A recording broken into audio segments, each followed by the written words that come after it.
Hello, students of second year chemistry. तुम लोग metallurgy chapter पढ़ रहे हो, जिसमें पिछले क्लास में हमने प्रोसेस ऑफ मेटलर्जी कंप्लीट बता दिया था, जिसमें किस तरह से रिडक्शन के बाद किस तरह से मेटल प्राप्त करते हैं, उसके बाद उसका किस तरह से प्यूरिफिकेशन किया जाता है। तो जो जनरल प्रोसेस होता है किसी और से प्योर मेटल या इम्प्योर मेटल कहेंगे हासिल करने तक का, उसके बाद सारा मेथड, उसके बाद फिर उसका प्योरिफिकेशन कैसे किया जाता है, इसकी सारी बातें पिछले क्लासेस में हो चुकी हैं। तो आज की क्लास में, जबकि अब प्रोसेस क्या क्या होते हैं, किस तरह से ओर से मेटल प्राप्त की जाती है, फिर उसका प्योरिफिकेशन किस तरह से किया जाता है, ये सारी चीज़ें मालूम हो चुकी हैं। तो अब हम 1 बाय 1 कुछ मेटल की मेटलर्जी कैसे करते हैं इस बारे में आज के क्लास में बताएंगे। आज 2 मेटल मैंने चूज़ किया है जो तुम्हारे कोर्स में है, 4 हैं, एल्युमिनियम है, कॉपर, आयरन और जिंक। तो आज की क्लास के लिए हमने एल्युमिनियम का एक्सट्रैक्शन ऑफ एल्युमिनियम या मेटलर्जी ऑफ एल्युमिनियम, और दूसरा मेटल है कॉपर। तो इन दोनों को किस तरह से एक्सट्रैक्ट करते हैं इसके ओर से आज के क्लास में हम इस बारे में देखेंगे।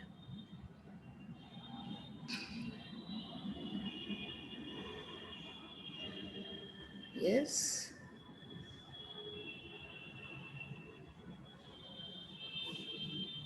Now good morning everyone.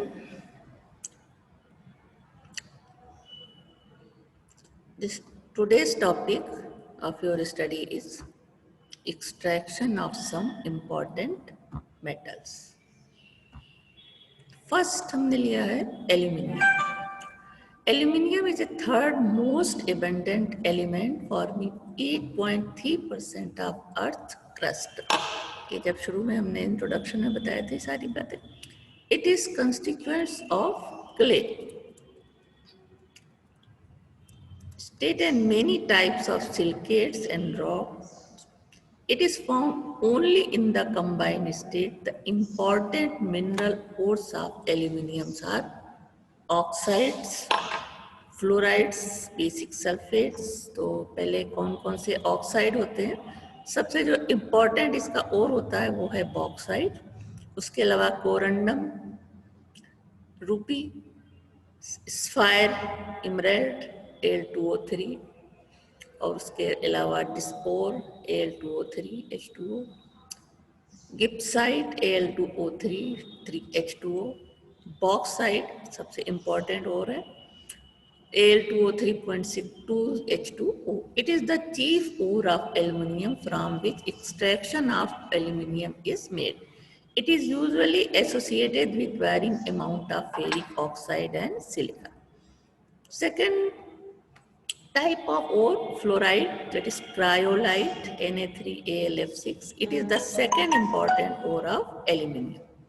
Basic sulfate, alunite or alum stone, that is K2SO4, Al2SO4 whole thrice, 4AlOH whole thrice. उसके बाद है बेसिक फॉस्फेट, टर्क्वाइज, फार्मूला है AlPO 4.AlOH whole thrice .H2O. It is usually blue colored due to presence of copper sulfate. Now silicate, feldspar, formula ये है KAlSi3O8, kaolin, porcelain, mica, china clay, slate, etc. Al2O3.2 SiO2 2H2O. Now extraction, ये सारे क्या थे? Ore of aluminium. सबसे important ore कौन सा बताया? Bauxite. Now extraction, process of extraction of aluminium. It is mainly isolated from bauxite ore, which is generally contaminated with ferric oxide and silica. The removal of ferric oxide and silica from bauxite ore is essential before it is subjected to electrolysis, because it is rather difficult to remove iron and silicate from aluminium metal. The presence of these elements make the aluminum metal brittle and liable to corrosion.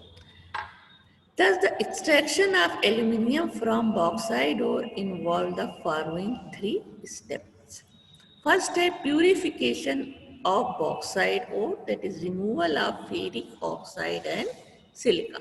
Second, electrolytic reduction of alumina Al2O3, and third process है electrolytic purification of aluminium. तो अब तक जो general process पढ़ा उसमें भी यही देखा है कि प्यूरिफिकेशन में कंसंट्रेशन ये सब सारे प्रोसेस होते हैं, फिर इलेक्ट्रोलाइटिक रिडक्शन किया जाता है और उसके बाद इलेक्ट्रोलाइटिक प्यूरिफिकेशन होता है। तो यहाँ पे हम एल्युमिनियम में ये सारे प्रोसेस देखते हैं।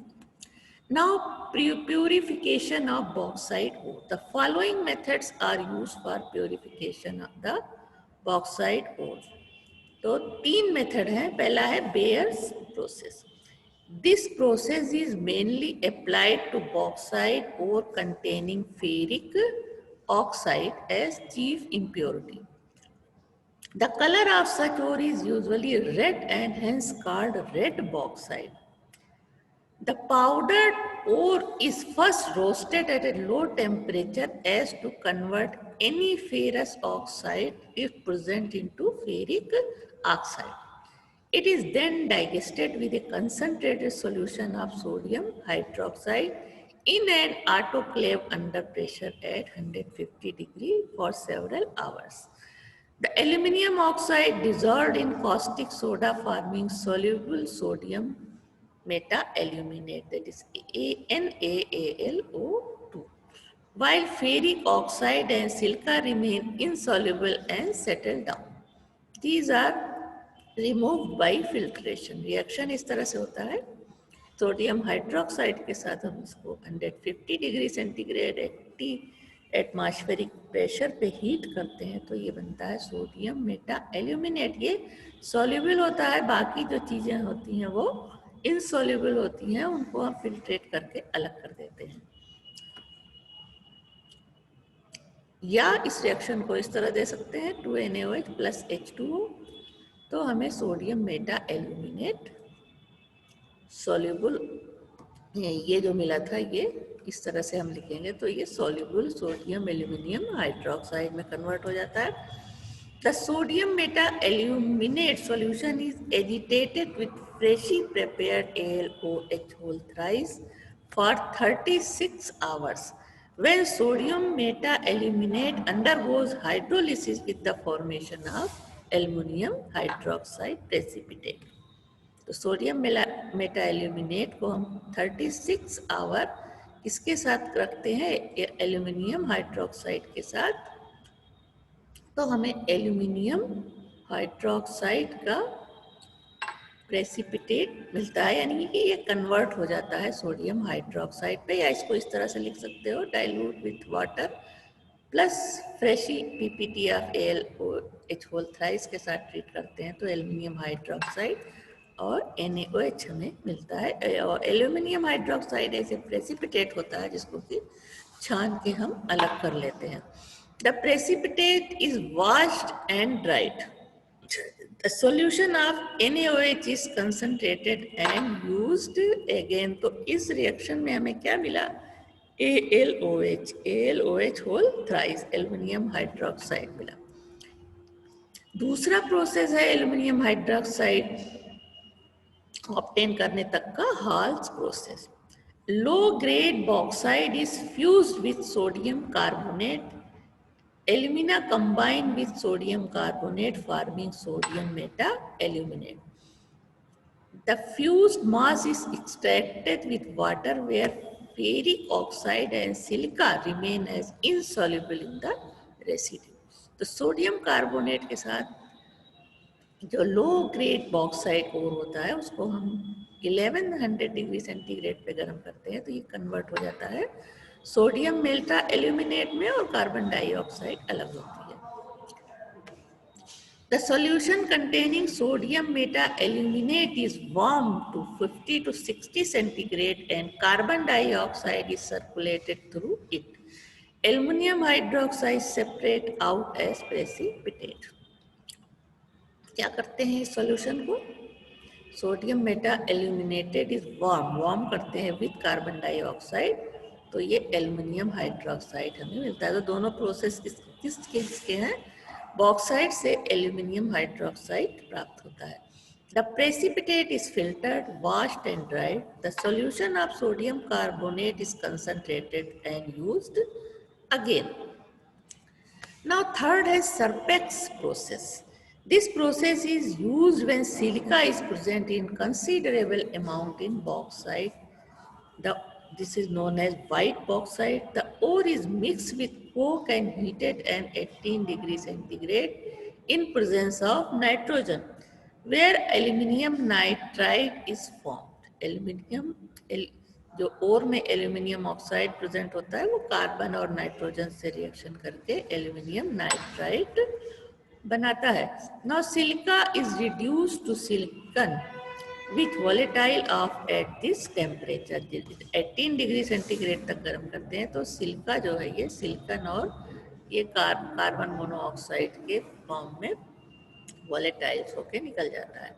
Now aluminium nitride is hydrolysed with water और NaOH solution into aluminium hydroxide. ALN reaction होता है H2 के साथ, H2O के साथ हीट करते हैं तो ये एल्युमिनियम हाइड्रोक्साइड में कन्वर्ट हो जाता है और अमोनिया इवॉल्व होती है, या NaOH के साथ अगर इसको हीट करते हैं तो एल्युमिनियम सोडियम मेटा एल्यूमिनेट बनता है, अमोनिया इवॉल्व होती है और फिर सोडियम मेटा एल्यूमिनेट वाटर से रिएक्शन करके एल्युमिनियम हाइड्रोक्साइड में कन्वर्ट हो जाता है। तो ये तीन अलग अलग प्रोसेस थे ओर से एल्युमिनियम ओर से या बॉक्साइड से एल्युमिनियम को एल्युमिनियम हाइड्रोक्साइड में बदलने के। This process has one distinct advantage at alumina is obtained as a valuable product. Now calcination of aluminium hydroxide. तो हमने पहले बॉक्साइड ओर से एल्युमिनियम हाइड्रोक्साइड प्राप्त कर लिया, अब इसका हम कैल्सिनेशन करेंगे। सेकंड स्टेप है calcination of aluminium hydroxide. The aluminium hydroxide precipitate obtain in the above process is calcined at 1100 degree centigrade in a rotatory kiln to obtain pure alumina. इसको 1100 degree centigrade पे aluminium hydroxide गर्म करने पे हमें alumina मिलती है। Electrolytic reduction of pure alumina. अब जो ये एल्यूमिना मिला इसका हम इलेक्ट्रोलाइटिक रिडक्शन करते हैं। The electrolysis of pure alumina faces two difficulties. Pure alumina is a bad conductor of electricity. The fusion temperature of pure alumina is about 2000 degrees centigrade. At this temperature, when the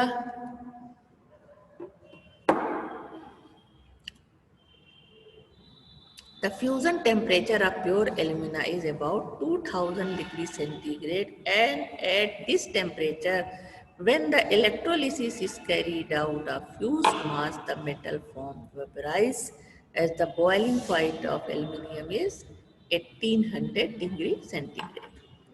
The above difficulties are overcome by using a mixture of containing alumina cryolite Na3AlF6 and fluorspar KCAF2 in the ratio of 20:60:20.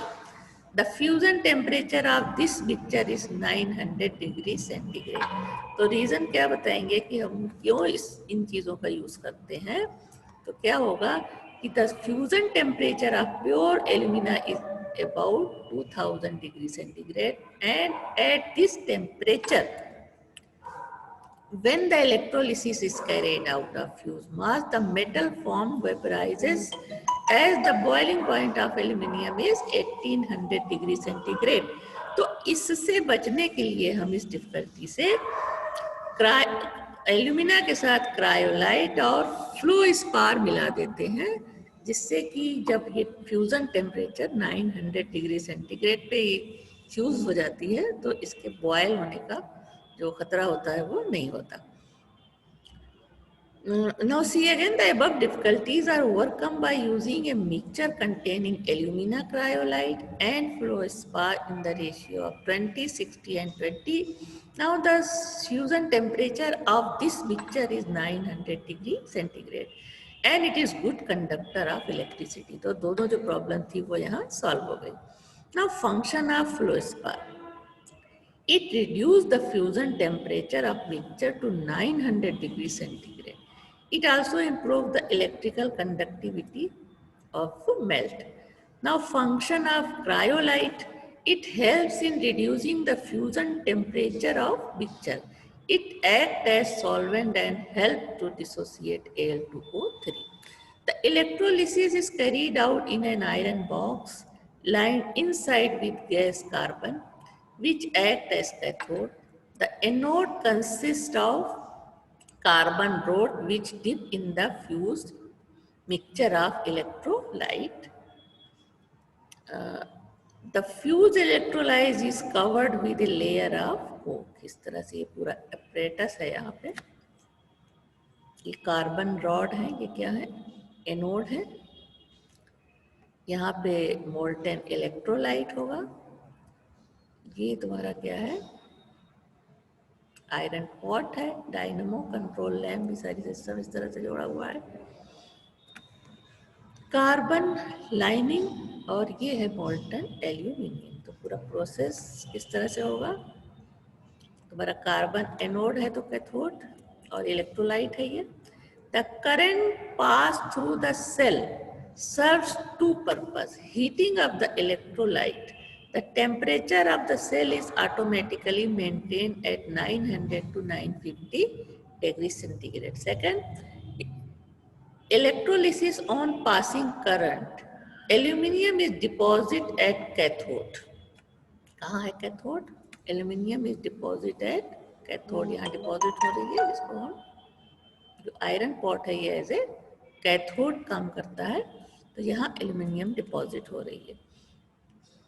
On passing current, aluminium is discharged at cathode. Aluminium being heavier than electrolyte sinks to the bottom and is tapped out periodically from the tapping hole. जो अभी देखा यहाँ पे bottom पे आ जाएगी molten aluminium, जिसको यहाँ से हम निकाल लेते हैं टैप से. Oxygen is liberated at anode. It attacks carbon rod forming CO and CO2. The process is continuous. When the concentration of the electrolyte decreases, the resistance of the cell increases. This is indicated by the gluing of lamp placed in parallel. At this stage, more of alumina is added. Now, mechanism of electrolysis. First step, AlF3 from cryolite ionizes Al3 plus and 3 minus fluoride ion. Al3 plus ions are discharged at cathode and fluoride at anode. Al3 plus ये cathode पे 3 electron लेके as aluminium discharge हो जाता है और fluoride दोनों electron लेकर अपना छोड़ करके फ्लोरीन गैस के फॉर्म में एनोड पे लिबरेट होती है. The liberated fluorine react with alumina to form AlF3 and O2. The oxygen attacks the carbon anode to form CO and carbon dioxide. ये इसी प्रोसेस के रिएक्शन है जो अभी सुना था. तो फ्लोरीन एल्यूमिना से रिएक्ट करके फिर से ये 2AlF3 बना लेती है और ऑक्सीजन कार्बन से रिएक्शन करके कार्बन मोनोऑक्साइड और कार्बन डाइऑक्साइड में कन्वर्ट हो जाती है. Anodes are replace frequently. Second concept, ये सेकेंड कंसेप्ट है. इसमें एल्यूमिना इस तरह से 2 आयन बनाता है. एनोड पे AlO3 3 माइनस आयन और कैथोड पे Al3 प्लस. कैथोड पे डिपॉजिट हो जाता है एल्यूमिना इलेक्ट्रॉन लेकर के. एनोड पे AlO3 माइनस ये कन्वर्ट हो जाता है एल्यूमिना जो ऑक्सीजन से रिएक्शन करके यहाँ पे एल्यूमिना में कन्वर्ट हो जाता है और ऑक्सीजन लिबरेट होती है. The overall chemical reaction taking place during electrolysis is 2AlO3 convert हो जाता है 4Al into 3O2 में. Aluminium of 99.8% purity is obtained from this process. Now, refining of aluminium by Hoop electrolytic method. Aluminium is further purified by Hoop's process. The electrolytic cell consists of an iron box lined inside with carbon. The cell consists of three layers which differ in specific gravities. The upper layer is of pure aluminium which acts as cathode. The middle layer consists of a mixture of the fluorides of aluminium, barium and sodium. The lower layer consists of pure impure aluminium which acts as anode. The middle layer works as electrolyte.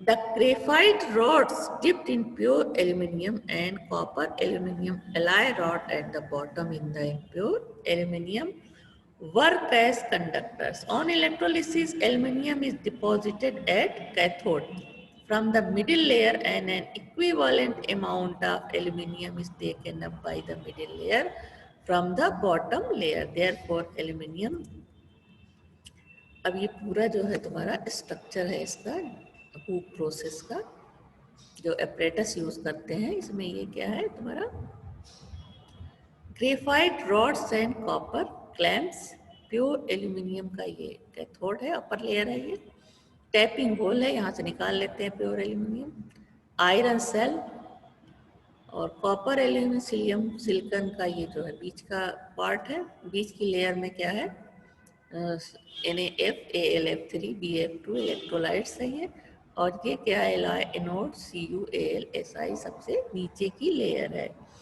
अब जब पूरा process होता है तो pure aluminium हम यहाँ से tapping whole pure aluminium के लिए इम्प्योर एल्यूमिनियम यहाँ से इसमें डाली जाती है और प्योर एल्यूमिनियम कैथोड पे डिपॉजिट होती है जिसका प्रोसेस अभी पूरा हमने ऊपर बताया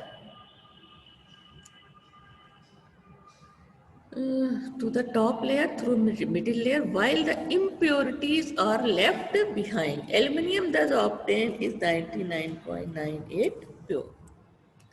तो ये एल्युमिनियम की मेटलर्जी थी तो जो जनरल प्रोसेस मेटलर्जी का पढ़ा था देखा उसमें धीरे धीरे सारे अप्लाई हुए और एट लास्ट हमें प्योर एल्युमिनियम मिलती है उसके बाद दूसरा मेटल है जो कि बहुत ही इंपॉर्टेंट है मेटलर्जी के लिए वो है copper Copper has been known to mankind from prehistoric times. It was alloyed with other metals and the use of bronze in Egypt is reported as early as 350 BC. Romans and Greeks obtained this metal from the island of Cyprus from which the name cuprum was derived. Now occurrence of copper. Copper constitutes only 0.0001% of the earth crust. Its deposits, however, are concentrated. Copper is found in nature in the following forms.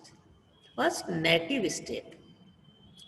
Copper is found in metallic condition in large quantities near Lake Superior in USA in the Ural Mountains, Russia and Sweden. Combined state, the principal ore of copper are sulfides, oxides and basic carbonates.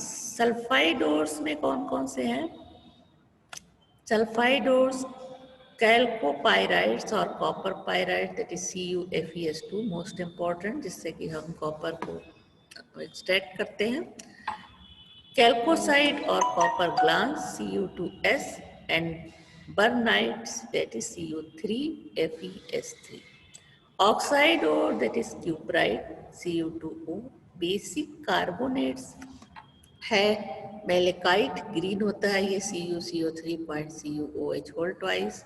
Azurite blue 2CuCO3.CuOH whole twice. Formula इसका Copper is found to a very minute extent in the animal body where it is said to catalyze the action of iron in the formation of hemoglobin. It also presents as a trace in cereals.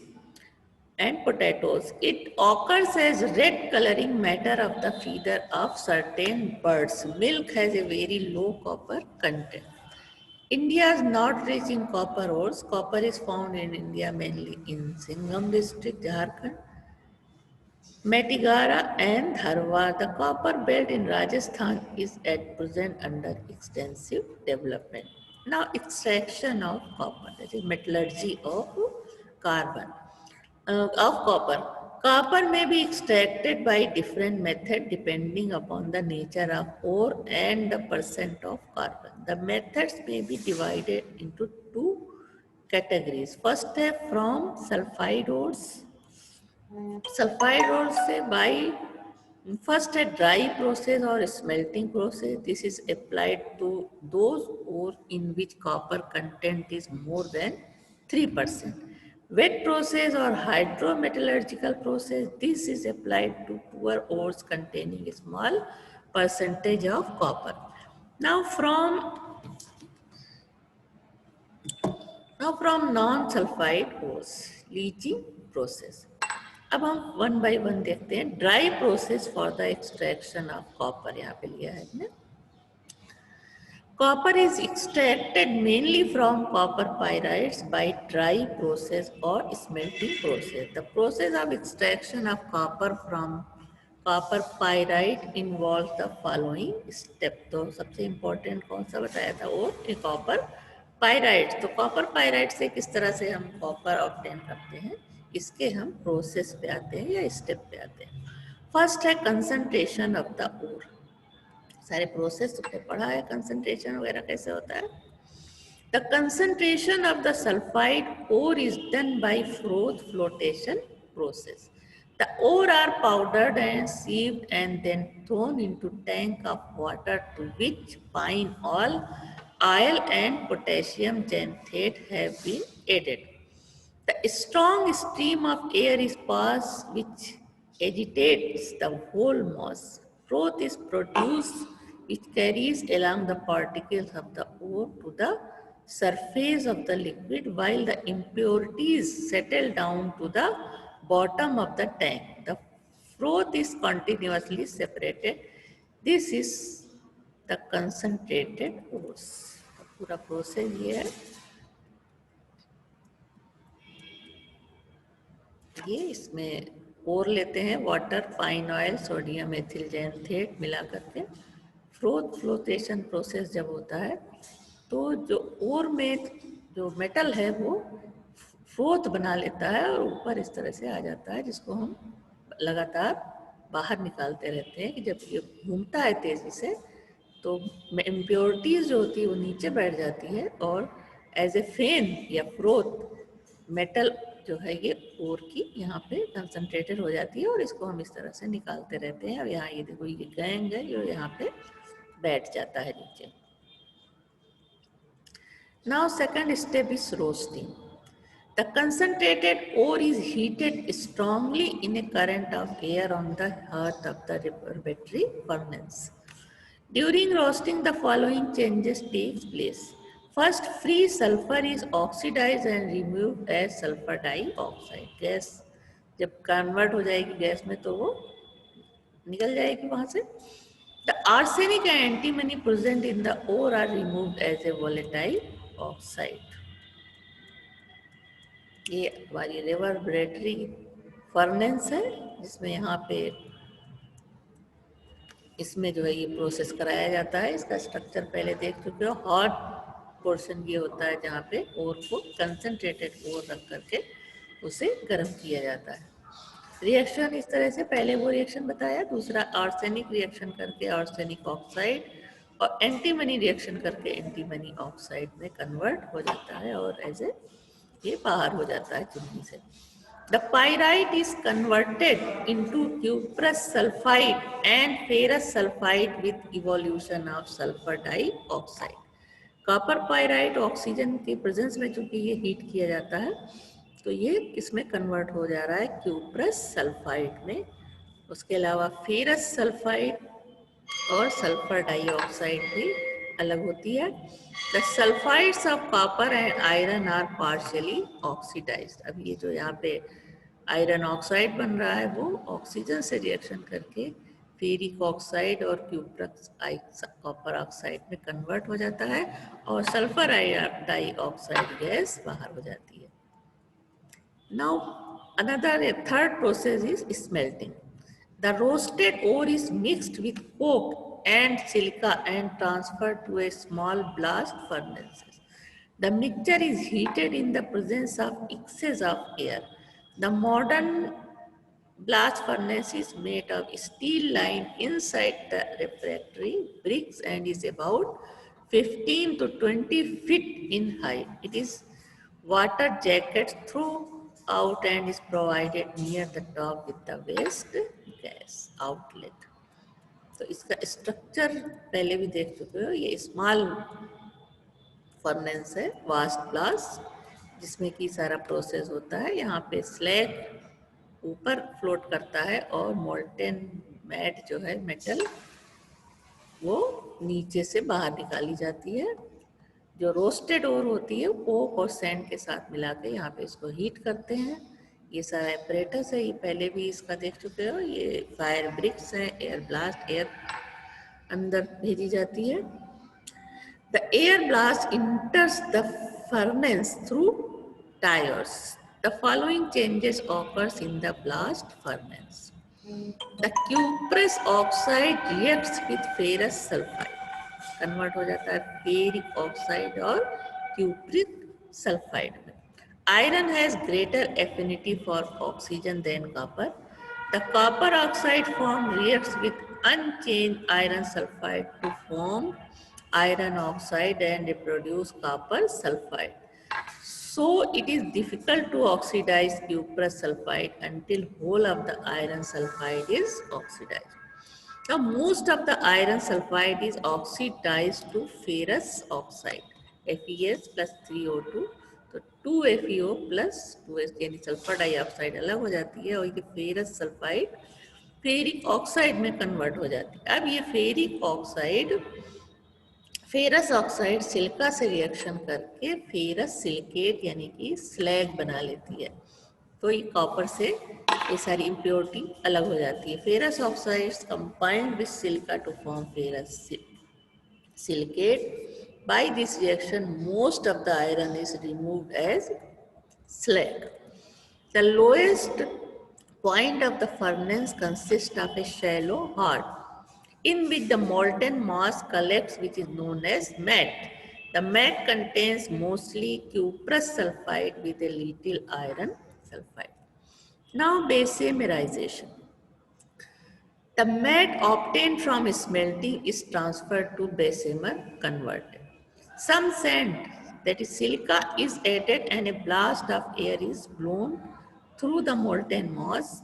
The Bessemer converter is usually a pear-shaped steel vessel lined with magnesite and quartz.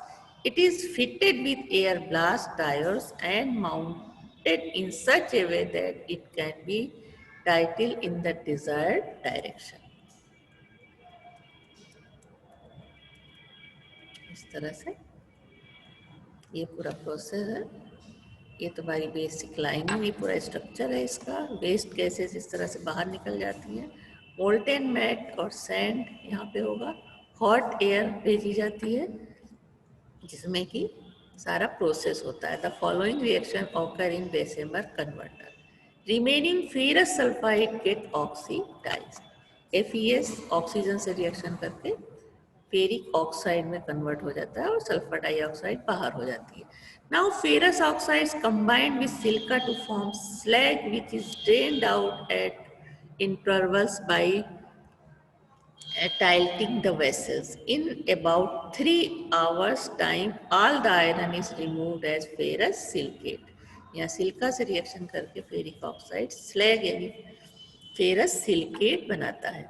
The blast of air is continued for almost another 2 hours. Excess of silica is absorbed by basic lining of the converter and part of cuprous sulfide is oxidized with combined with remaining cuprous sulfide to form free copper metal. अब cuprous oxide, ये reaction करके oxygen से cupric oxide में convert होता है। उसके बाद और क्यूप्रिक ऑक्साइड से ये रिएक्शन करके कॉपर मेटल के फॉर्म में आइसोलेट हो जाता है और सल्फर डाइऑक्साइड अलग हो जाता है। This presents an example of auto reduction, यानी खुद ही रिडक्शन होता है इसका। देखा, दोनों ऑक्साइड आपस में, सल्फाइड और ऑक्साइड का आपस में रिएक्शन होता है और कॉपर मेटल अलग हो जाती है, तो इसे क्या कहते हैं? Auto reduction. The molten copper is poured off and allowed to cool. During cooling, the dissolved sulfur dioxide comes out and large blisters are formed on the surface. Hence, the metal formed is given the name blister copper. Blister copper consists 98% of copper and 2% impurities. Now, refining or purification of copper metal. Blister copper is subjected to refining by either of following two methods. First, refining by poly. The impure metal is melted in a reverberatory furnace lined with silica. A part of copper metal is oxidized to cuprous oxide, which dissolved in the melt and supplies oxygen to the more basic elements contained in it as impurity. These oxides either volatile or combined with silica forming slags. The oxide of copper which remains in the mass is reduced by introducing poles of green wood. The gas hydrocarbon bubbles originating from the wood act as reducing agent. The mass is stirred vigorously with these poles. The process is thus called pulling. This process produces copper of about 99.5% purity and is known as tough pitch copper. Now, second method of refining, that is electrolytic refining. Copper is usually refined electrolytically. The electrolyte bath consists of about 15% copper sulfate solution having 5% sulfuric acid. The anode are of blister copper and cathodes are thin sheet of copper plate. Anode हमेशा किसका होगा? इम्प्योर्ड copper का, और cathode pure copper का होगा। और electrolytic solution copper sulphate और sulphuric acid का है। तो इम्प्योर कॉपर सॉल्यूशन में घुल करके यहाँ पे आएगी कैथोड पे और एज ए कॉपर डिपॉजिट होती जाएगी। ये पूरा डायग्राम इस तरह से होता है। तुम्हारा कैथोड है ये, और ये एनोड कॉपर सल्फेट सॉल्यूशन है। इम्प्योर कॉपर का ये कैथोड है, और ये जो तुम्हारे लगे हैं ये क्या है? प्योर कॉपर के कैथोड है। तो इन्हीं पे ये घुलता जाएगा और कॉपर मेटल यहाँ पे डिपॉजिट होती जाएगी, जो कि पूरी तरीके से प्योर होगी।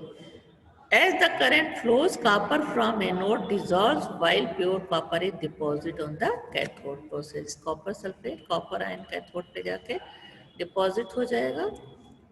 इस तरह से कॉपर 2 इलेक्ट्रॉन लेके कॉपर मेटल में कन्वर्ट हो गया कैथोड पे, और इधर जो घुलता जा रहा है एनोड में, ये कॉपर सल्फेट के साथ घुल करके कॉपर सल्फेट सल्फ्यूरिक एसिड में घुल के कॉपर सल्फेट सॉल्यूशन बनाता जाएगा।